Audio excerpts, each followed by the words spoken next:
Boa noite a todos. Para mim é uma honra muito grande poder estar aqui em Botucatu.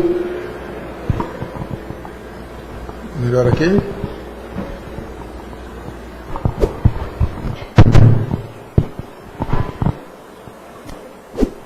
Uma honra para mim muito grande poder estar em Botucatu, aqui nas instituições Toledo de Ensino, nesta semana jurídica que se inicia hoje, para conversar com vocês, alunos do curso de Direito da Faculdade Iteana de Botucatu, e com os professores também, por que não dialogar um pouquinho, a respeito do tema do processo civil.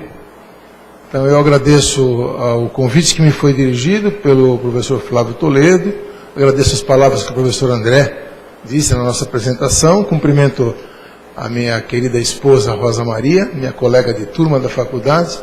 Esse negócio de faculdade também dá certo, viu? A gente pode casar também, fazendo com o colega do lado ali e tal. Então nós nos conhecemos na faculdade e estamos casados, nos formamos em 77. O André leu uns números aqui para vocês, e aí eu fiquei escondendo, assim, formado em 77, 40 anos de formado ano que vem, então bastante tempo. Então, se eu e minha mulher estudamos juntos, vejam que começamos a faculdade antes, né? Então, já faz bastante tempo que estamos aqui. Então, a Rosa é minha companheira de faculdade, minha companheira de vida, minha companheira de estudos. Nós escrevemos muitos trabalhos em conjunto, outros ela tem livro solo, eu também tenho livro solo meu, mas os nossos livros de referência, que são Código Civil Comentado, Código de Processo Civil Comentado, a Constituição Federal Comentada, Leis Civis e Processuais Civis Comentadas, são em conjunto. Eu e ela que escrevemos todos esses livros. Então, para nós, é uma alegria muito grande poder agora estar aqui em Botucatu e iniciando a Escola de Direito Processual de Botucatu, né, que o Flávio já anunciou a vocês. Para nós é uma honra muito grande poder participar desse momento acadêmico. Eu quero cumprimentar também, além do André e do Flávio, que eu já cumprimentei, a Rosa, cumprimentar os professores da faculdade que estão aqui nos prestigiando e principalmente os destinatários maiores da nossa fala, que são os alunos de todos os anos, todos os períodos da faculdade, do curso. E o nosso intuito é falar com vocês a respeito da estrutura do Código de Processo Civil. Isso é que me foi atribuído como tema desta noite. Estrutura do Código de Processo Civil e sistema brasileiro de precedentes, a influência dos precedentes na formação do direito processual brasileiro. Então, essa é a nossa tarefa da noite. E o que eu posso falar para vocês de início, em matéria de estrutura do Código de Processo Civil, é que nós tivemos uma mudança de sistema mesmo. Não foi apenas uma atualização do código anterior. É um novo Código de Processo Civil. Né? O código anterior, ele vigorou de 1º de janeiro de 74 até março deste ano. Então nós tivemos aí 42 anos de vigência do Código de Processo Civil anterior. E o novo Código de 2015, ele teve um ano de vacatio legis, entrou em vigor em março deste ano. Então, pouco mais de 5 meses, ou ainda não deu 5 meses, ou já deu, o nosso Código está aí vigorando. É um novo sistema realmente. Então, qual é a estrutura desse novo Código? Em que mudou relativamente ao Código anterior? A discussão sobre se precisávamos ou não de um novo Código, hoje ela está superada. Né? Então, eu me lembro da célebre polêmica que aconteceu na Europa, no século XIX, onde Savigny, o grande Savigny, jurista impecável alemão do século XIX, dos maiores, e o Thibaut, né, também alemão, embora Savigny e Thibaut parece que são nomes franceses, mas na verdade os dois eram alemães. Eles debateram muito se precisava codificar o direito, se não precisava codificar o direito. o Savigny achava que era uma perda de tempo você fazer uma modificação que, na verdade, deveria deixar o direito se amoldar às situações que o dia a dia reclamava do profissional do direito, né? Engessaria muito o direito se tivesse uma legislação, e o Thibault não, defendeu a ideia de um código, tem que fazer código, porque senão as pessoas não sabem qual é a regra do jogo, ou quais são as regras do jogo. Venceu o Thibault e houve as grandes codificações da Europa do século XIX. Código Napoleão, 1803, aí os outros códigos que vieram, código holandês, código italiano, código espanhol, e o código alemão do final do século XIX, o BGB, que até hoje está em vigor, foram as grandes codificações da Europa do século XIX. Aqui no Brasil, tivemos um Código de Processo Civil Nacional em 1939, pequeno período da Constituição Republicana de 1891, até 1934, com a segunda Constituição da República do Brasil, nós tivemos um período de legislação dúplice, ou seja, a dicotomia do direito. Havia lei federal para tratar de processo, por exemplo, processo civil, que é o que nos interessa, e havia também as leis estaduais. Então, houve no Brasil um período de códigos estaduais de direito processual civil. Então, nós copiamos o modelo norte-americano, onde tem a dicotomia do direito lá. Lá nos Estados Unidos tem leis federais e leis estaduais. O direito é dicotômico. O Brasil foi assim até 1934, de 1891 a 1934. Em 1934, a Constituição muda e fala, não, o direito é unitário, é um direito único, processual, civil, penal, no Brasil. E aí nós tivemos o primeiro Código Nacional de Processo Civil em 1939, que era um código empírico, um código não científico, se é que nós podemos dizer assim. Em 73, pela influência que tivemos da academia, houve a escola, agora vou falar de escola, o Flávio falou da escola Iteana de Botucatu de processo civil, tivemos uma escola paulista de processo civil que era capitaneada pelo então importantíssimo professor italiano Enrico Tullio Liebman, que saiu da Itália na época da guerra, ele era judeu, e na época da guerra ele, Tullio Ascarelli, grande, o maior comercialista do século XX, sem dúvida nenhuma, né? Tullio Ascarelli, ambos vieram para o Brasil e ficaram radicados na Universidade de São Paulo, na Faculdade de Direito do Largo de São Francisco, para ensinar direito comercial, Tullio Ascarelli, processo civil, Enrico Tullio Liebman. Então o Liebman deu áreas de cientificidade ao direito processual, que no Brasil era empírico, com o Código de 39. E aí, então, nós tivemos um Código de 73 bastante científico, que foi elaborado, o anteprojeto, pelo professor Alfredo Buzaide, que era catedrático, no tempo ainda dos catedráticos, de processo civil do Largo de São Francisco. Depois ele se tornou ministro da Justiça, em oportunidade em que teve para fazer processar a sua ideia de código. E aí o código foi processado no Congresso Nacional e se tornou o Código de Processo Civil do Brasil a partir de 1974. Aí o Buzaide foi ao Supremo Tribunal Federal, virou ministro do Supremo e se aposentou. Mas o Código de 73 era muito bom. Código científico, elogiado no mundo inteiro. Então, na verdade, não precisávamos, para valer, de um novo código. Mas houve um movimento político no Brasil, em 2010, e o Senado da República criou uma comissão para elaborar, então, um anteprojeto para modificar o sistema do processo civil do Brasil. A alegação era que nós tínhamos um processo muito demorado, muito burocrático e tinha que melhorar essa situação. Havia um número muito elevado de causas tramitando no foro brasileiro e precisávamos resolver esse problema. Então estávamos diante do gigantismo dos litígios no Brasil e se pensou que com uma lei nova, um Código de Processo Civil novo, resolveríamos os problemas da multiplicidade de litígios no Brasil e da morosidade da justiça, como se esses fossem problemas solucionáveis por decreto. Ninguém muda a realidade das coisas por decreto. né? Então, é uma vã ilusão achar que eu mudar a lei, eu vou mudar a realidade social, cultural, econômica e política de um país. Não é assim, né? Então, leis nós temos, e muito boas. Por que não temos efetividade do direito no Brasil? Não é por falta de leis. Nós temos aí um Código do Consumidor, uma Lei da Ação Civil Pública, leis espetaculares, mas que não refletem na efetividade aquilo que elas representam formalmente no papel. Então, por conta de uma série de fatores. Então, realmente, não é um Código de Processo Civil novo que vai fazer com que os processos fiquem mais rápidos, automaticamente. Como se num passe de mágica, da noite para o dia, tivéssemos uma solução para todas as mazelas do Poder Judiciário do Brasil, no que tange ao processo civil, com a simples e única providência de modificarmos uma lei processual, como é o Código de Processo Civil. Mas, de toda forma, foi um movimento político, aprovou-se um novo código.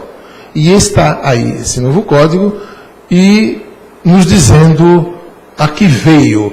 Então, vamos falar da estrutura desse novo código. Então, eu tive que contextualizar para vocês como que nasceu esse código, para vocês entenderem o porquê. Por que se fez um movimento para termos um novo código? Então, o pretexto foi esse. Vamos tentar diminuir o número de processos que tramitam no foro e agilizarmos um pouco o andamento dos processos. Essa foi a ideia, né? O novo código, ele é bom? Sim, ele é bom. Vamos dizer que no atacado, uma linha geral, olhando do ponto de vista macroscópico, o novo Código de Processo Civil, ele tem mais pontos positivos do que negativos. Ele é um diploma bom. Ele melhorou muitos dos institutos do Código de 73, do Código passado, não é? Aperfeiçoou vários deles, não é? De modo que nós temos que dizer que o Código realmente tem uma estrutura boa, ele é bom.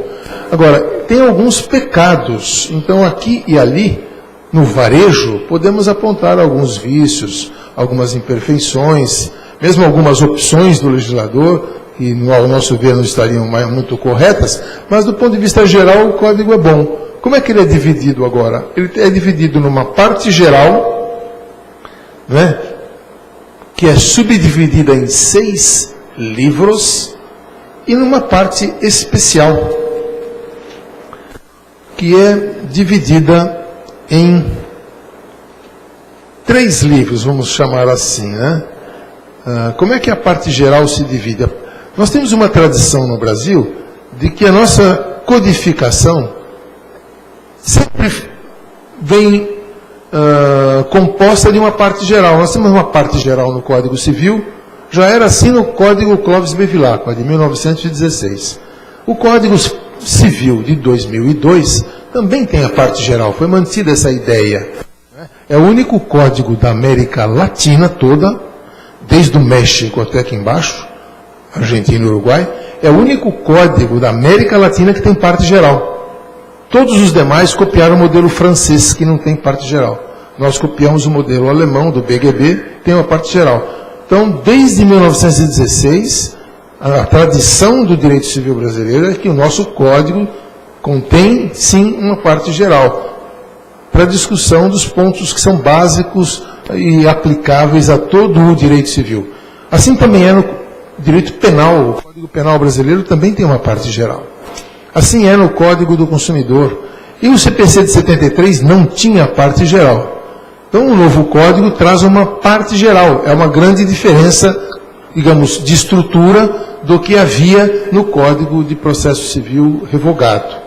Essa parte geral contém institutos que são aplicáveis a todo e qualquer tipo de ação e de processo. Por isso, parte geral. Ela é composta, como eu disse, ou subdividida, essa parte geral, em 6 livros. O livro 1 trata das normas processuais civis, com normas fundamentais e aplicação das normas processuais. O livro 2 da função jurisdicional, onde vamos tratar aqui da competência internacional, cooperação internacional. O livro 3 trata dos sujeitos do processo. Então aqui a gente fala de capacidade processual, das partes, do litisconsórcio, da intervenção de terceiros, do juiz, dos auxiliares da justiça, do oficial de justiça, do perito, do intérprete, assim por diante, do Ministério Público, da Advocacia Pública e da Defensoria Pública. Aqui nessa questão dos sujeitos de processo que se criou uma figura que já existia no direito brasileiro, mas só para o processo de controle concentrado de constitucionalidade, que é a figura do amicus curiae, quer dizer, o amigo do tribunal, o colaborador do tribunal. Não é? O amicus curiae só existia até então no processo da ação direta de constitucionalidade, ação direta de inconstitucionalidade e na DPF, né? Arguição de descumprimento de preceitos fundamentais. Medidas constitucionais, ações constitucionais de controle abstrato de constitucionalidade das leis e atos normativos. Mas esse amicus curiae, então, foi passado para o sistema do processo civil. Agora, em qualquer processo, nós poderemos ter a intervenção desse amicus curiae nas circunstâncias que a lei menciona, observados os requisitos, portanto, previstos no CPC. O livro 4 da parte geral trata dos atos processuais. Forma, tempo, lugar dos atos processuais. Né? Comunicação dos atos processuais, intimações, citações, notificações. Né? Se trata também, nesse livro 4 da parte geral, das nulidades do processo, né? Do valor da causa. E aqui muitas novidades nessa questão de tempo do processo. A principal delas, mais gritante, é de que os prazos do processo civil, previstos em dias, né? Não em mês, ano, etc. Outro critério de determinação de tempo. Mas se for previsto um prazo em dias, ele se conta esse prazo só em dias úteis. E no Código passado, os prazos eram contados em dias corridos. Né? Então, 15 dias contava do dia 1º ao dia 15. Hoje não. 15 dias se contam só os dias úteis, do dia 1º ao dia 15. Pode ser que tenham 2 fins de semana no meio do caminho. Você vai terminar esse prazo dia 19, por exemplo. Né? Então, essa forma de contagem de prazo foi modificada agora no Código de 2015. É uma grande modificação que ajuda bastante o trabalho do advogado. Bom, o livro 5 da parte geral do CPC trata da tutela provisória, que é o gênero do qual são espécies a tutela da urgência e tutela da evidência. É uma novidade isso? Mais ou menos. No Código de 73 nós tínhamos um livro, era o livro 3, que tratava do processo cautelar. Quer dizer, medida cautelar, medida assecuratória, que visava assegurar o resultado útil do processo. Não é? E existia também no Código de 73 uma outra figura, que era a tutela antecipada, que previa a possibilidade de o juiz antecipar o resultado do mérito nas situações mencionadas pela lei. O antigo artigo 273, também 461, com as ações inibitórias do Código passado. O Código atual abandona essa ideia de processo cautelar, junta o cautelar com a tutela antecipada e trata todo esse arcabouço de medidas com o nome de tutela provisória. E coloca tudo isso na parte geral, ou seja, se aplica a todo e qualquer tipo de processo ou de procedimento e de ação. Não é? Então, o critério, o parâmetro para se aferir essa provisoriedade, tutela provisória, seria a urgência ou a evidência. Urgência, periculum mora. Evidência, fumus boni iuris. Então, nós estamos diante do mesmo com uma nova roupagem. Essa aqui é a grande verdade. Todo mundo ficou assustado com a tutela provisória. O que é tutela de urgência, tutela de evidência? Gente, é a mesma coisa que já existia anteriormente, só que com uma outra roupagem, um outro nome, iuris, e um tratamento um pouco diferente, mas que também não sai da natureza e da realidade das coisas. Não é? Então, toda medida que tiver que ser antecipada ou tiver que assegurar resultado de processo, antigos nomes das tutela antecipada e da tutela cautelar, hoje podem ser obtidas no processo com o nome de tutela provisória. E os requisitos estão aqui no livro 5 da parte geral do Código de Processo Civil. E o livro 6, que é o último da parte geral, trata da formação, suspensão e extinção do processo. Não é? Então aqui ele vai dizer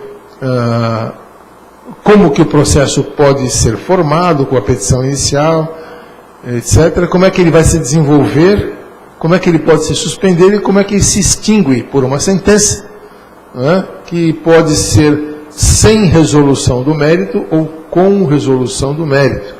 Mesmo sistema do código anterior, houve muito aperfeiçoamento. Quando eu falo mesmo sistema, eu falo que ninguém pode reinventar a roda. Mesma coisa. Então o processo começa com uma petição inicial, se desenvolve, fazemos as provas e o juiz julga. E dali pode caber recurso. Daí não podemos fugir. Tudo isso está mantido. Só que foi esse sistema aperfeiçoado com o novo código. Né? A parte especial, como eu disse a vocês, ela contém 3 livros. O primeiro livro é o processo de conhecimento e cumprimento de sentença, onde vamos tratar do procedimento comum, do petição inicial, pedido, contestação, revelia, enfim, depois da parte de audiência, a parte de provas, com todo o tratamento da prova documental, pericial, testemunhal. E aí falamos de sentença e coisa julgada. Terminou o processo de conhecimento. Aí entramos no cumprimento de sentença. Foi dada a sentença, transitou em julgado, sentença e coisa julgada. Começamos a executar essa sentença e o nome da execução da sentença hoje é cumprimento de sentença. Nada mais é do que a velha execução de sentença, né? Que o Código, já numa reforma do Código de 73, modificou essa estrutura para criar a figura do cumprimento de sentença. Esse é o livro 1 do Código de Processo Civil, na parte especial. O livro 2 é o processo de execução. Do quê? De título executivo extrajudicial. Porque se o título executivo for judicial, nós temos cumprimento de sentença e não processo de execução com esse nome, né? Mas, na essência, é uma execução de título judicial, de sentença. Então, o livro 2, processo de execução, e o livro 3, processo nos tribunais. Aqui uma outra modificação tópica de estrutura do Código de Processo Civil. No Código passado, de 73, o processo nos tribunais e os recursos, o processo nos tribunais engloba essa ideia. As ações de competência originária dos tribunais, ação rescisória, né? O mandado de segurança de competência de tribunal e assim por diante, e os recursos, competência recursal. No Código passado, essa estrutura estava no final do processo de conhecimento. Então, depois do tratamento da sentença no Código passado, vinham os recursos, processos nos tribunais e recursos. O livro 2 do Código passado era o processo de execução. 3, processo cautelar, 4, procedimentos especiais de jurisdição contenciosa, e o livro 5 do Código passado tinha 5 livros. Procedimentos especiais de jurisdição voluntária. Então eram esses os 5 livros do Código passado. Não tinha parte geral. Livro 1, processo de conhecimento, que terminava com os recursos. Livro 2, processo de execução. 3, cautelar. 4 e 5, procedimentos especiais. Novo Código, parte geral, com 6 livros. Parte especial, com 3 livros. 1, processo de conhecimento e cumprimento de sentença.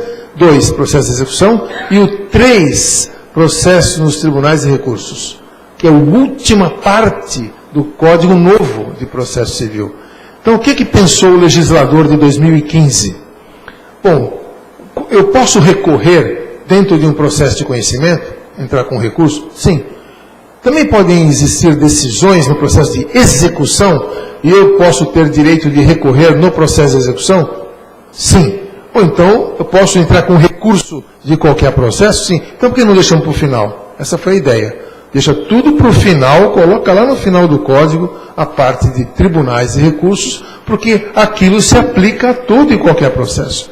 Não é só o processo de conhecimento que vai caber um recurso, não é? Como era no código passado. Topicamente, os recursos estavam dentro do livro 1, né, do processo de conhecimento, código passado.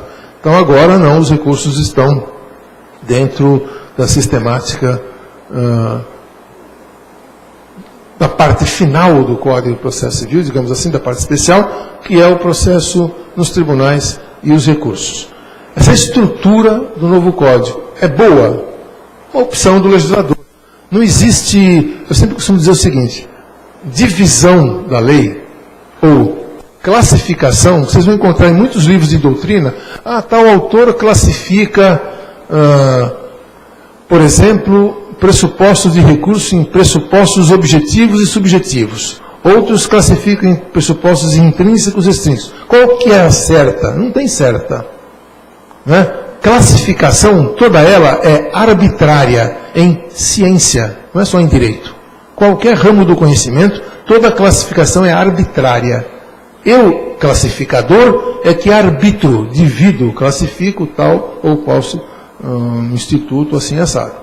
O que nós temos que discutir é se a classificação tem fundamento, tem consistência, tem conteúdo. Isso é estudável e criticável, mas não a classificação em si. Então dizer que o legislador está certo ou está errado porque ele fez essa opção de deixar para o final do código, lá na parte especial, processo nos tribunais e recursos, dizer se isso é certo ou errado, foi uma opção do legislador. Ele optou assim e assim está no código. E nós temos que examinar os institutos tal como se encontram regulados no direito positivo vigente no país. Né? E a nossa exposição, além da estrutura do novo Código de Processo Civil, ela também prevê a análise dessa sistemática da influência da jurisprudência, nessa nova lei que é o Código de Processo Civil de 2015. Não é? E, por isso, nós vamos discutir, a partir de agora, o que significa essa influência da jurisprudência na nova sistemática processual de 2015. Bom, como que é formulada no direito brasileiro a ideia das fontes do direito? No direito, nós somos o direito da família do civil law, que se distingue de uma outra grande família do direito, que é a do common law. É o direito civil e o direito comum. O direito civil, não o civil estricto sendo o Código Civil da matéria e assim por diante, mas civil significa dos cidadãos de Roma. Então, o direito civil é a família do civil law, do direito civil, é derivada do direito romano. Então, o direito romano, que conhecemos há mais de 2000 anos, ele é que formou a estrutura do que hoje se denomina família do civil law. Esse é o direito que é adotado no Brasil, né? Fundado nessa sistemática. Diferentemente, existe o common law, direito comum, né? Que é formado por uma outra forma de se ver a estrutura do direito, que não é derivada propriamente do direito romano, que é o direito que prevalece e predomina nos países anglo-saxônicos, notadamente os países dos Estados Unidos da América e os países da Commonwealth. Falamos aqui de Inglaterra, Estados Unidos, Nova Zelândia, Austrália, assim por diante. O Brasil adotou o sistema do civil law. Então é a família do direito civil, família europeia do direito, tirando a Inglaterra, que agora não é europeia economicamente e que também nunca foi europeia juridicamente, né? Sempre foi, digamos, orientada pelo sistema do common law e não do civil law. Então, o nosso direito deriva do direito romano. Então, nós temos muita influência do direito italiano, francês, português, alemão, espanhol. Esse é o direito brasileiro, onde a fonte principal é a Constituição e as leis. Essa é a fonte principal do direito civil, das famílias do civil law. Evidentemente que temos outras fontes do direito. A doutrina é uma fonte do direito? Evidentemente que é. Então o juiz, quando vai decidir, ele olha a Constituição, olha a lei, mas também olha a doutrina. E a jurisprudência é fonte do direito? Houve muita polêmica no século XIX e até meados do século XX sobre se jurisprudência era ou não era fonte do direito. Sempre prevaleceu a ideia de que não era. Né? Mas hoje isso já está absolutamente superado, e também a jurisprudência é uma fonte do direito. Então o juiz vai julgar, ele olha a Constituição, olha a lei, olha a doutrina e a jurisprudência.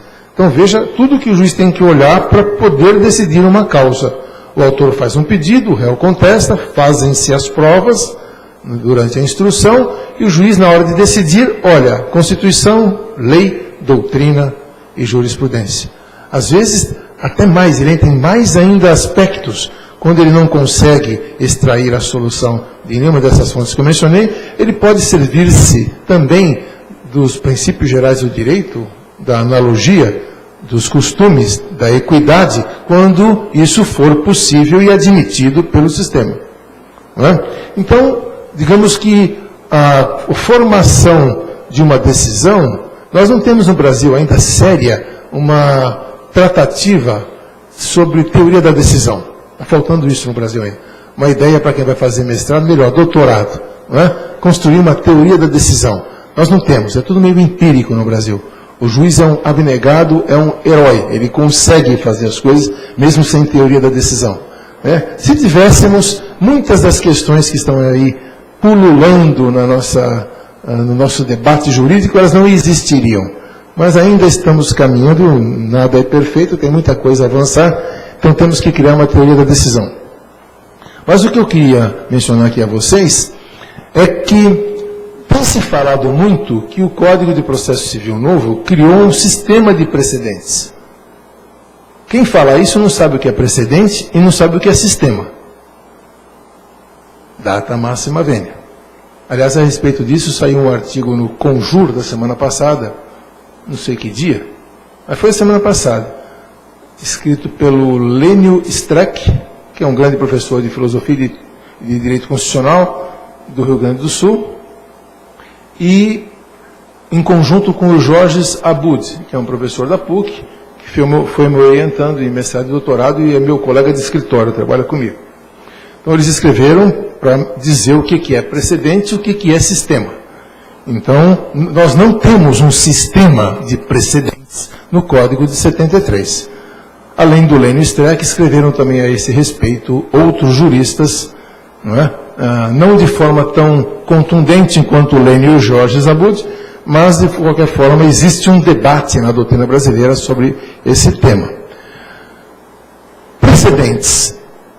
Aliás, chegou-se a afirmar, alguns ministros da Suprema Corte Brasileira e do STJ, do Superior Tribunal de Justiça, chegaram até a afirmar em palestras aqui ou acolá, dizendo o seguinte: o Brasil está caminhando para o sistema do common law. Não existe coisa mais incorreta do que isso, data máxima vênia, da ausência das pessoas aqui no nosso debate que fizeram essa afirmação. Common law, como é que é o sistema de fontes do common law? Qual que é a primeira fonte do common law? Constituição. Os Estados Unidos têm, a Inglaterra não tem Constituição escrita, por exemplo, mas tem Constituição. É o que no direito alemão o Carl Schmitt chamava de Verfassung e de Constitution. Quer dizer, o que é Constituição? É uma ideia abstrata que antecede a de Verfassung, que é o texto escrito de uma Constituição. Então a Inglaterra não tem Verfassung, não tem texto escrito, mas tem Constituição, que é aquilo que antecede. Bom, tirando essas discussões teóricas do ponto de vista, o que nos interessa saber aqui é o seguinte: common law, a primeira fonte é a Constituição, escrita ou não escrita. A segunda fonte é a lei. Existindo Constituição e existindo lei, não se fala nunca em jurisprudência. Quer dizer, o brasileiro que não sabe isso, quando diz que nós estamos caminhando para o common law, está falando uma grande bobagem. Porque em todos os manuais de direito comum, do common law, está dito com letras garrafais: na ausência de lei, vamos à jurisprudência buscar a fonte para aplicarmos aqui e resolvermos nossa situação concreta. Como tem muito poucas leis nos países de common law, o que tem prevalecido é a jurisprudência. Essa é a razão lógica. Então, por isso é que falar jurisprudência é muito importante nos Estados Unidos e na Inglaterra. Perfeitamente. Por quê? Porque não tem muita lei, tem pouquíssimas leis nesses países. Então nós vamos, que alguém já decidiu uma coisa parecida, a Suprema Corte decidiu há 40 anos num caso assim assado, então vamos lá pegar esse caso e ver se podemos aplicá-lo aqui. Isso é common law. Mas, repito, todo manual de common law tem isso. Se vier uma lei supervenientemente a tudo isso que nós estamos discutindo de jurisprudência e disser tal assunto é assim, acabou. Não se pode aplicar precedente e jurisprudência no sistema do common law. Então não tem nada a ver o que nós estamos fazendo aqui no Brasil, com esse novo código, com common law. Desculpe. E common law tem mais um detalhezinho ainda. O que é precedente no common law? É um acórdão da Suprema Corte? Americana? Inglesa? Dentro desse acórdão, o que dentro dele é precedente? Pode ter vários itens lá. O que é precedente? Tudo isso quem vai dizer é o juiz futuro. Dali 30, 40, 50 anos, um juiz vai pegar o caso, puxa, vamos ver como é que eu resolvo isso aqui. Vai nos anais da jurisprudência, vê um acórdão lá de trás da Suprema Corte e fala, puxa, esse caso é praticamente igualzinho, eu vou aplicar isto. Dentro do acórdão tem 10 itens, ele pega um e fala, esse aqui que é o importante, e aplica. Então quem fez o precedente foi o juiz do futuro, num caso concreto. Ele é que disse o que e quando alguma coisa é precedente. O que nós estamos criando no Brasil é os tribunais falarem antes, vou fixar uma tese aqui, pode a seguradora fazer isso, assado. Fixou uma tese, uma súmula, por exemplo. Né? Então, a corte fixa e diz, vocês todos agora têm que aplicar isso aqui. Então, isso não tem nada a ver com precedente de common law. Isso aí, na verdade, é o judiciário fazendo lei. É outra coisa completamente diferente. Então, não confundamos common law, que é um sistema que não tem nada a ver com isso, com o sistema brasileiro do Código de 2015. É uma outra realidade. Se nós não compreendemos isso, a gente vai ficar falando bobagem. Agora, então, depois de a doutrina, digamos, discutir muito a esse respeito, os que estavam falando em Brasil estar caminhando para o common law, hoje já dizem, o Brasil tem um sistema diferente, híbrido, sui generis, de precedentes. Ou seja, é uma jabuticaba, só tem no Brasil, não tem em lugar nenhum do mundo. Né? Então, se nós entendemos assim, ok, agora vamos começar a conversar. Né? Mas dizer que nós estamos copiando o common law, desculpe. Aliás, em 2012, 4 anos atrás, teve um professor da Universidade de Oxford, da Inglaterra, dando uma palestra na PUC, o professor Neil Andrew. Ele é professor de Direito Civil e de Processo Civil na Inglaterra. E ele teve 2 livros dele traduzidos para o português. Contrato no Direito Inglês e o Processo Civil Inglês. Esses 2 livros foram traduzidos pela editora Revista dos Tribunais, publicados no Brasil, e ele veio então lançar os livros aqui. E fez uma palestra conosco lá na PUC. Diz o professor Neil Andrew, grande professor de renomeada no common law, né? E que conhece civil e processo civil. Fala o seguinte, olha, vocês aqui no Brasil, vocês têm um sistema de lei, que maravilha. Tem uma lei para todo mundo saber como é que as coisas devem ser feitas. Quiséramos nós, na Inglaterra, ter esse sistema que vocês têm aqui. E vocês estão querendo caminhar para precedente, vocês estão todos loucos. Palavra do Neil Andrew, 2012, PUC, São Paulo. A falar nisso, a Inglaterra acabou adotando um CPC. Tem um CPC escrito lá agora. Por incrível que pareça, tem um Código de Processo Civil escrito na Inglaterra. Está em vigor já. Um sistema de common law, mas tem uma leizinha lá que regula. Mas, então, na verdade, lei é a melhor coisa que existe. Ela tem um regulamento que diz qual é a regra do jogo e todos estão sujeitos àquela regra do jogo. E a jurisprudência é boa? Não sei. Será que é? Se nós, o que está caminhando é o seguinte, os tribunais superiores querem que as suas decisões prevaleçam em todo o Brasil. Todo mundo tem que aplicar. Essa é a ideia do novo CPC. Né? Jurisprudência tem que ser aplicada a todos os casos futuros que estiverem em situação assemelhada. Como se fosse uma lei. é o judiciário fazendo lei. O judiciário não tem atribuição constitucional para fazer lei. Não é? O judiciário ele tem atribuição constitucional para julgar lides. Quem faz as leis, a Constituição diz que é o poder legislativo. E no caso do processo, é o poder legislativo da União. Não é? Ele é que faz as leis civis e processuais, penais, civis, etc. Então, não é o poder judiciário que faz. Então, se nós estamos tirando, o judiciário nosso é muito bom e o legislativo não é. No Estado de Direito, quem legisla é o legislativo.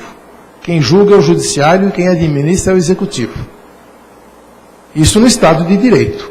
Se nós entendemos, não, mas está havendo um déficit legislativo, é muito ruim o legislativo. Tem o Tiririca, tem o Bolsonaro, imagina, tem um monte de coisa esquisita lá. Se nós entendemos assim, nós não estamos pensando em Estado de Direito. Né? E quem é que disse que o Executivo é bom? Ah, também tem um déficit no Executivo. Então por que o Judiciário não assume e senta no lugar da Dilma, do Temer?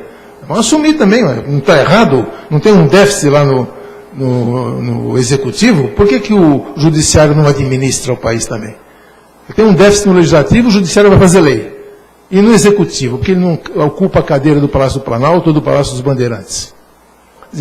Realmente são discursos que não têm pé nem cabeça, você falar uma coisa dessa. Agora, dizer que nós devemos substituir a lei por uma decisão judicial, eu acho que é trocar 6 por meia dúzia. Aliás, trocar 6 por 5, pode ser até menos, não é? Porque a gente não sabe. Pelo menos o Legislativo foi eleito com um mandato para fazer leis. Nós sabemos que demos esse mandato para eles fazerem leis. E a Constituição lhes autoriza a fazer lei. O Judiciário não é eleito pelo povo.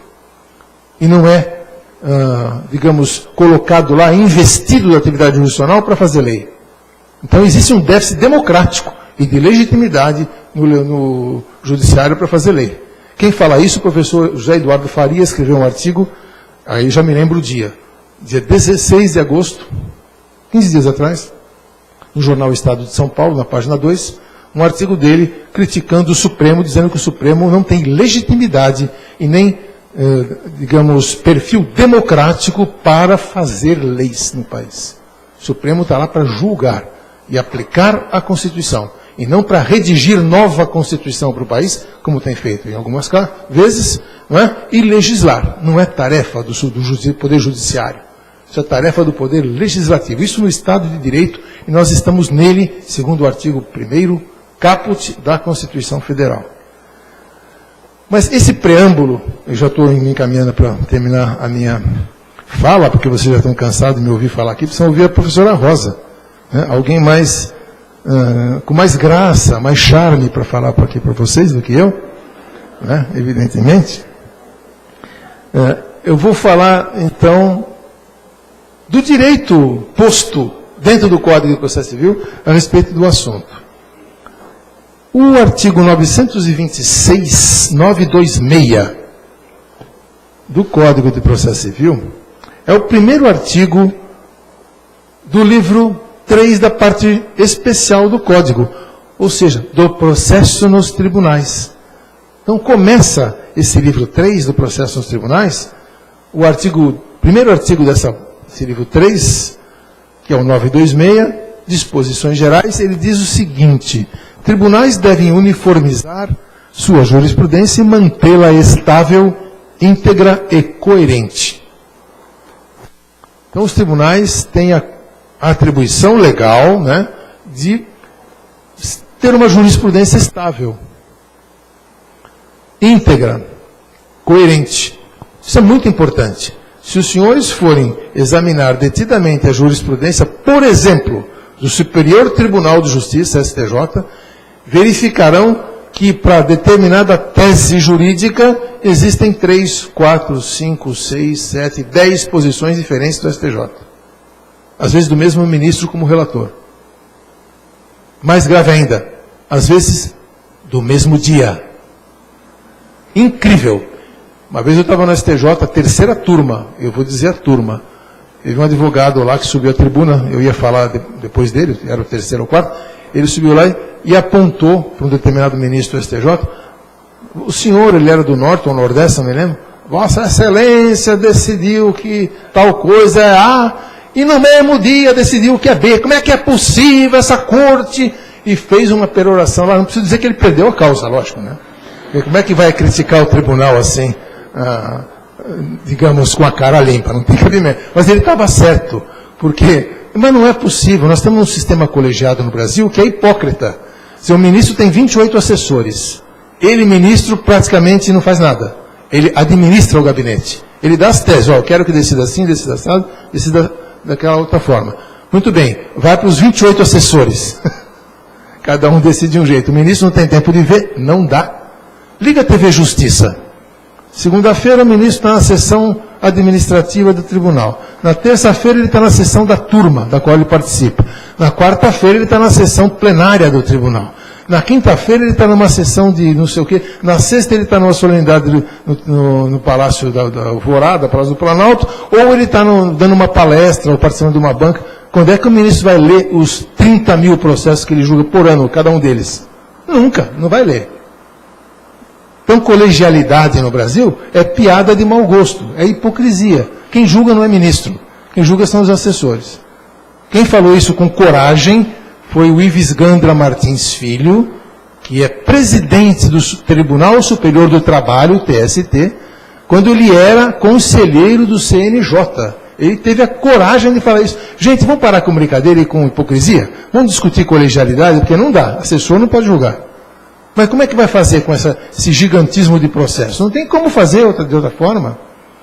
Não, o sistema é esse. O ministro não pode julgar 30 mil, ele julga 30 mil processos por ano. Não dá.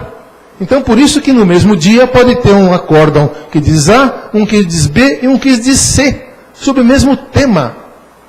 É inevitável que isso possa acontecer. Eu me lembro que, conversando com o ministro Marco Aurélio do Supremo, uma ocasião, e ele se queixou desse negócio de jurisprudência, de colegialidade, e ele falou para mim, ó professor, eu sou o único ministro do Supremo e falo de boca cheia e falo para quem quiser ouvir, eu sou o único ministro do Supremo que vejo todos os votos que eu dou. Porque sábado meus colegas vão para o churrasquinho, para o futebolzinho da tarde, para o shopping com a esposa fazer compra e tal, e eu fico aqui despachando com o assessor até 10 da noite, sábado. O assessor vem com aqueles 1000 processos lá e ele um por um para ver. Ele é um ministro que faz isso e os outros ministros fazem? Ele disse que não. No STJ não sei como é que as coisas andam. Mas é humanamente impossível um ministro ver tudo. Por isso é que a jurisprudência, para se manter íntegra, estável e coerente, como manda o 926 do CPC, é extremamente complicado. Mas esse é o ponto inicial. E o que é uma jurisprudência estável, íntegra e coerente? O tribunal tem o mínimo de tarefa de fazer com que o seu entendimento cause segurança jurídica. Transmita segurança jurídica para o jurisdicionado. Essa é a ideia. Eu tenho que saber que o STJ pensa X e não Y. Isso é segurança jurídica. Por isso o tribunal tem o dever de manter íntegra, coerente a sua própria jurisprudência. Parágrafo 2º do 926 diz assim, ao editar enunciados de súmula, os tribunais devem ater-se às circunstâncias fáticas dos precedentes que motivaram a sua criação. Então, é importante dizer isso, que os tribunais podem uniformizar e devem uniformizar a sua jurisprudência, mas nunca se apartando da circunstância fática que originou a edição de um enunciado de súmula e assim por diante. O que é súmula? Súmula é o entendimento, digamos, consolidado da jurisprudência do tribunal. Então, cada tribunal tem a sua súmula. E aqui a gente pode usar uma figura de linguagem, uma sinédo, que é a parte pelo todo. Na verdade, eu posso falar súmula 1, súmula 2, súmula 3, na verdade são enunciados. Enunciado 1, enunciado 2, enunciado 3. Ou verbete 1, 2 ou 3. Súmula é uma só. Se usa no singular. A súmula do STJ é o conjunto de toda a jurisprudência uniformizada daquele tribunal. Não é? Exteriorizada em forma de verbetes ou de enunciados. Então eu posso ter o enunciado 1 até o 500 da súmula singular do STJ. Mas, vamos usar a sinédoque, parte pelo todo, súmula 20, a súmula 30, a súmula 40, se usa isso no dia a dia forense. Né? Não está muito correto, mas é o, digamos, o corriqueiro, é o cotidiano de todos nós. Súmula obriga apenas o tribunal que a emite. Então, um desembargador, um ministro, num tribunal que tem uma súmula, né, que é essa jurisprudência em forma de verbetes, ele tem que observar aquela súmula. Os demais jurisdicionados estariam vinculados a esta súmula? Não. Existe, de outra parte, uma súmula chamada súmula vinculante, prevista no artigo 103, letra A, da Constituição Federal, que foi nela incluída pela Emenda Constitucional 45, de dezembro de 2004, conhecida como Reforma do Judiciário, se criou a súmula vinculante do Supremo Tribunal Federal. É diferente da súmula normal dos tribunais. Então o Supremo tem um rol de súmula, da súmula simples, que vai do verbete 1 ao 736, né, e a súmula vinculante, que vai da 1 até o 59. Então tem 59 já súmula, orientações da súmula vinculante do Supremo. Súmula vinculante é aquele enunciado que o Supremo edita nas circunstâncias e requisitos previstos no artigo 103A da Constituição, que devem ser observados obrigatoriamente por todos. Todos estão vinculados à súmula vinculante do Supremo Tribunal Federal.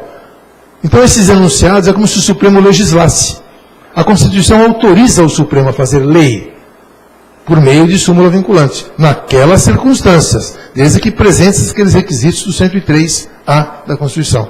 Então nós podemos fazer, podemos dizer no Brasil que nós temos uma Constituição, temos leis e temos súmula vinculante do Supremo. Esses são os textos normativos, abstratos, gerais, que se aplicam a todos indistintamente.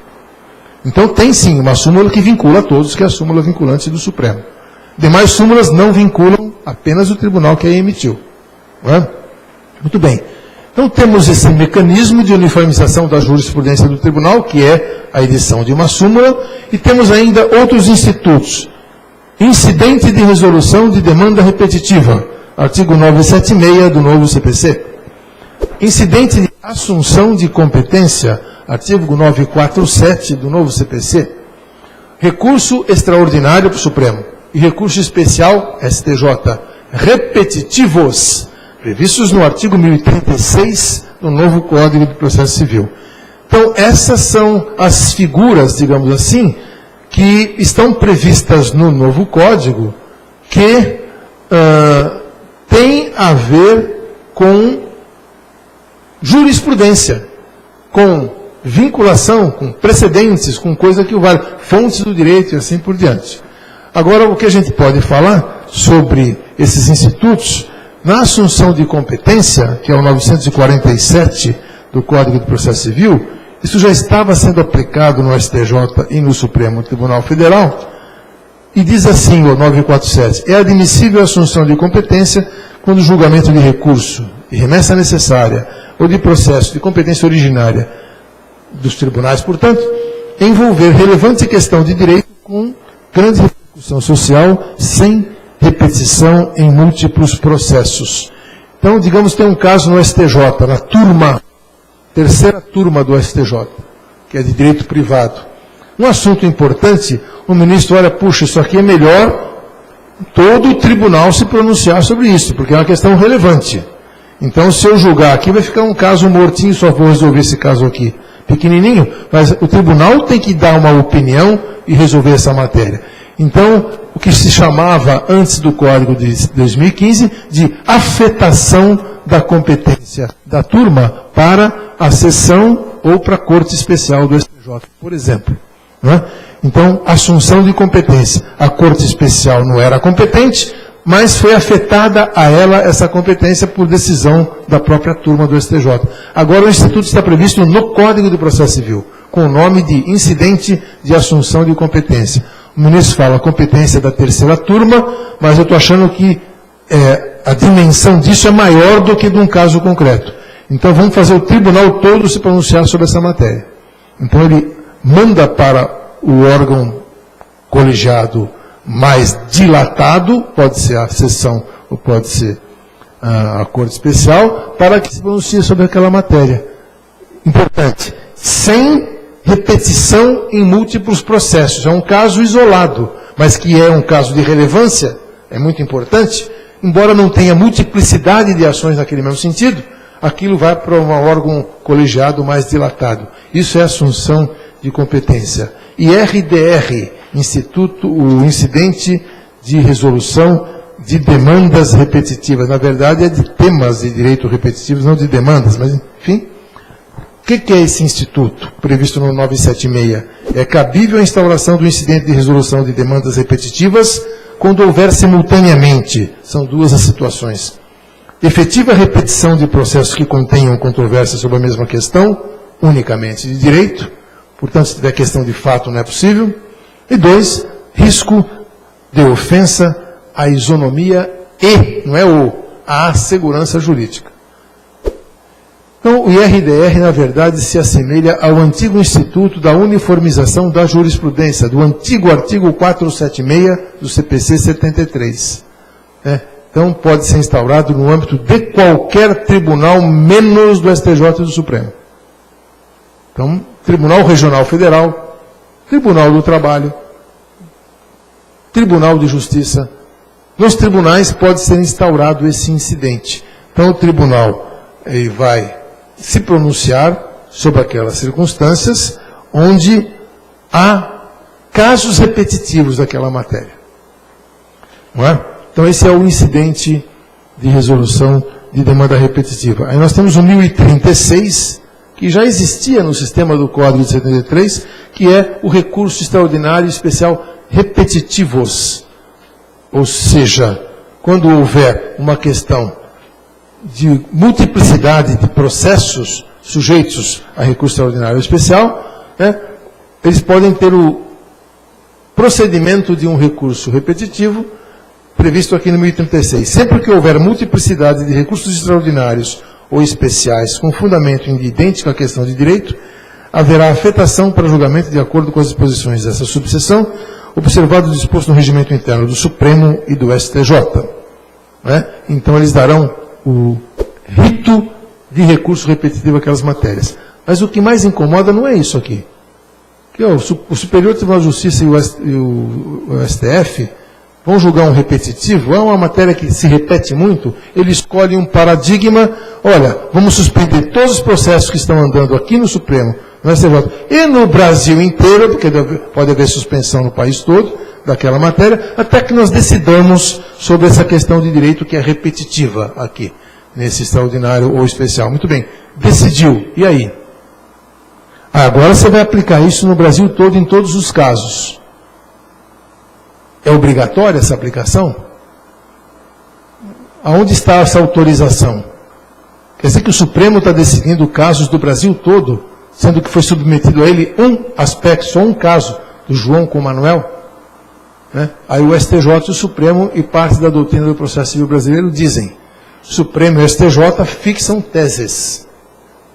Aí nós vamos à Constituição Federal, eu não consigo encontrar onde está na Constituição, não é? Com autorização para que o Supremo e o STJ fixem teses. Não existe isso na Constituição.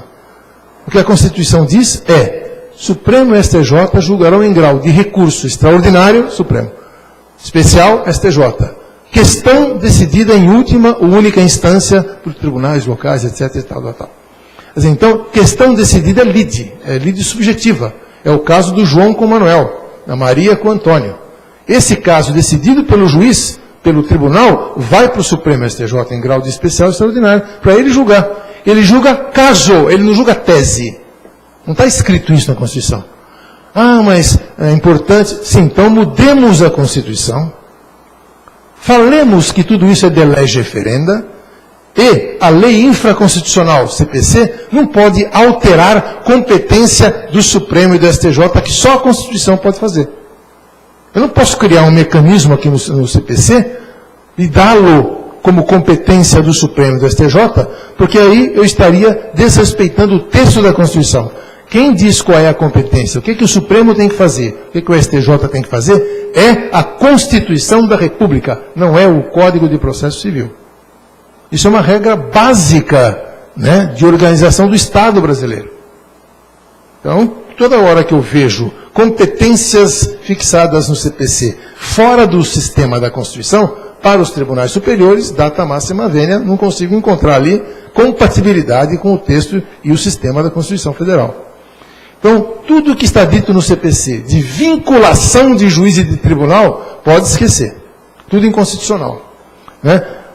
As únicas medidas constitucionais que eu vejo no CPC para vinculações de qualquer natureza, de qualquer ordem, é a vinculação prevista nos incisos 1 e 2 do artigo 975 do Código do Processo Civil. Né? O que diz o 975?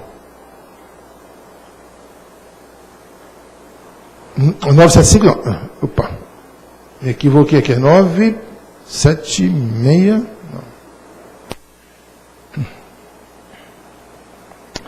Não. 927. Que é 975? Até eu estou me equivocando aqui. 927. Juízes e tribunais observarão. A norma é imperativa. Não é poderão observar. Juízes e tribunais observarão. 1. Decisões do Supremo em controle concentrado de constitucionalidade. Juiz é obrigado a observar? Perfeitamente. Está no artigo 102, parágrafo 2º da Constituição. As decisões de mérito transitadas em julgado, não é cautelar, é mérito, não é liminar. Transitado em julgado em ações diretas de inconstitucionalidade ou declaratórias de constitucionalidade, terão eficácia erga omnes, de obrigatoriedade de observância no Brasil todo. Então, quem diz isso é a Constituição. Então, quando o CPC diz que os juízes e tribunais observarão decisões do Supremo em seu controle concentrado de constitucionalidade, façamos um adendo, vírgula, desde que sejam de mérito e sejam transitadas em julgado. Mas aí, tudo bem, aí pode. Número 2, enunciado de súmula vinculante. Perfeitamente. O artigo 103A diz que quando o Supremo edita uma súmula vinculante, ela é de observância em todo o território nacional obrigatória. Mesma coisa, está perfeito. Agora, quando continua e diz, acórdão-se incidente de assunção de competência, ou de resolução de demanda repetitiva, ou em julgamento de recurso extraordinário ou especial repetitivos, vinculação, juízes e tribunais têm que observar isto, onde está que o Poder Judiciário, pelo Supremo e STJ, pode legislar, obrigando todos a observar aquela decisão. Então, é muito interessante a gente querer que a jurisprudência valha, mas ela tem que valer pelo seu conteúdo intrínseco, e não pela força inconstitucional, porque não tem autorização da Constituição para que haja essa força. Não é? Engraçado que nesse artigo 927, que diz juízes e tribunais observarão, não está aqui Constituição Federal, que juiz não é obrigado a respeitar a Constituição, não está aqui isso. Interessante esse aspecto. Também não está aqui no 927, juízes e tribunais deverão observar a lei. Também não está aqui. Então eu, juiz, me pergunto, opa, quer dizer que eu tenho que respeitar a jurisprudência, mas Constituição e lei eu não preciso, não está aqui no 927. Então, vejam a que ponto chegamos. O legislador do CPC não deu bola para a Constituição Federal e para a lei. Ora a lei, ora a Constituição. O que importa é a jurisprudência. Então, nós estamos numa crise institucional no país, realmente. Quer dizer, onde a lei processual, no afã de dizer que a jurisprudência é importante, ela esquece da Constituição e da lei. Quando, na verdade, o artigo 5º da Constituição diz que ninguém é obrigado a fazer ou deixar de fazer alguma coisa, senão em virtude de lei. A lei vincula, não é a jurisprudência. A lei vincula porque a Constituição manda que vincule. O artigo 5º. Então, a Constituição e a lei vinculam, porque o artigo 5º da Constituição manda que assim o seja. Agora, o CPC manda vincular, mas ela é uma lei infraconstitucional. Ela não tem autorização da Constituição para mandar vincular. E repito, fixar tese em IRDR, fixa a tese em assunção de competência, fixa a tese em repetitivo, extraordinário ou especial, né, é fazer lei. O judiciário não está autorizado a fazer lei. Só em um caso, súmula vinculante, Supremo Tribunal Federal. Nós levamos 11 anos para aprovar o artigo 103A da Constituição. 11 anos para discutirmos súmula vinculante em todo o país. No primeiro momento, o juiz que não cumprisse ia ser preso. Não sei se lembram disso. Então, Marcos Vinícius, lembra disso? Ia ser preso. Se Vossa Excelência, professor Marcos Vinícius, não cumprisse uma súmula vinculante, ia ser preso. Aí acharam que era muito forte. No segundo momento, bom, então o juiz ia ficar sem salário. Aí era o salário só. Tá bom, já não vai preso, né? Mas ficava sem salário. Até a gente chegar no texto do artigo 103, nós passamos por muitas discussões no Brasil sobre se deveria ter súmula vinculante do Supremo e qual seria o modelo. Até chegarmos aqui. Agora, o CPC, numa canetada, esqueceu que precisava da Constituição e disse que qualquer tribunal pode fazer súmula vinculante. Que nós somos obrigados a respeitar essas vinculações. Quer dizer, onde é que nós estamos? Colocaram um nariz de palhaço bem vermelhão na nossa cara e falaram, olha, agora eu sou lei infraconstitucional, eu vou fingir que sou Constituição, vou mandar vincular e o juiz tem que observar. E mais uma coisa importantíssima, eu sou juiz, eu posso controlar a constitucionalidade da lei e não aplicá-la no caso concreto. Controle concreto da constitucionalidade da lei, vocês já aprenderam isso. O juiz afasta e fala, essa lei é inconstitucional, deixa de aplicar. E resolve com base em outro fundamento. Né? Ele pode fazer isso com repetitivo, IRDR, súmula vinculante. Lógico que pode. São textos. Os textos são interpretáveis. Então, se você pensar que o juiz nunca vai interpretar, texto é texto. Venha ele da Constituição, da lei ou de súmula. É um texto. Ele vai interpretar. No meu caso, não cabe por causa disso aqui.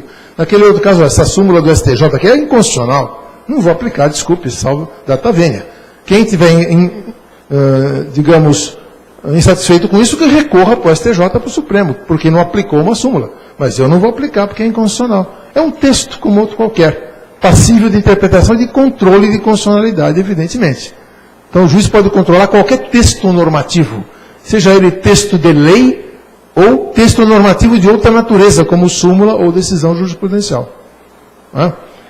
Então essas eram as questões que eu queria ter trazido aqui a vocês. Me perdoem pela ênfase e pela, às vezes, pela deselegância no tom de algumas coisas, mas eu vou confessar para vocês que eu cometi essas deselegâncias e essas ênfases propositadamente. Eu quero provocar vocês, realmente, com essas questões de vinculações. Porque, no meu modo de ver, tirando esses dois aspectos, de vinculação de súmula vinculante do Supremo, e de decisão em controle concentrado de constitucionalidade, de mérito e transitadas em julgado, nenhuma outra vinculação prevista no CPC se conforma ao texto da Constituição Federal. Então, primeiro, mudemos a Constituição, para depois, sim, fazermos o que o CPC fez. Aqui é igual a Dilma. A Dilma está julgando, não, mas eu mandei lá o projeto de lei para alterar a meta e tal. Aí os acusadores. A senhora mandou depois. O 147 da Constituição diz que o presidente deverá fazê-lo depois de prévia autorização do Congresso. A senhora não teve prévia autorização, a senhora mandou fazer. Depois que foi correr atrás para ver como é que faz, como é que tem que mandar um projetinho de lei e tal. Mesma coisa agora, tem que mudar a Constituição. Previamente, a Constituição tem que autorizar o Judiciário a fazer lei, com efeito vinculante. Depois, é que poderia haver essa vinculação. Então o CPC fez a mesma coisa da Dilma, ele veio antes. Antes ele fez a vinculação. Precisava da Constituição? E agora eu já fiz. Então, nós estamos nesse pé. Então vamos empichar também o CPC, e falar, CPC, é prévia, tem que ser antes. Então vamos mudar a Constituição, vamos combinar com os russos, no caso da Constituição. Primeiro, fazer a alteração da Constituição. E depois, buscarmos as vinculações nas leis infraconstitucionais, como é o caso do CPC. Obrigadíssimo pela atenção que me dispensaram nessa noite, professor Flávio Toledo, professor André, professora Rosa, demais professores da casa e alunos Obrigado pela paciência e até uma outra oportunidade. Obrigado.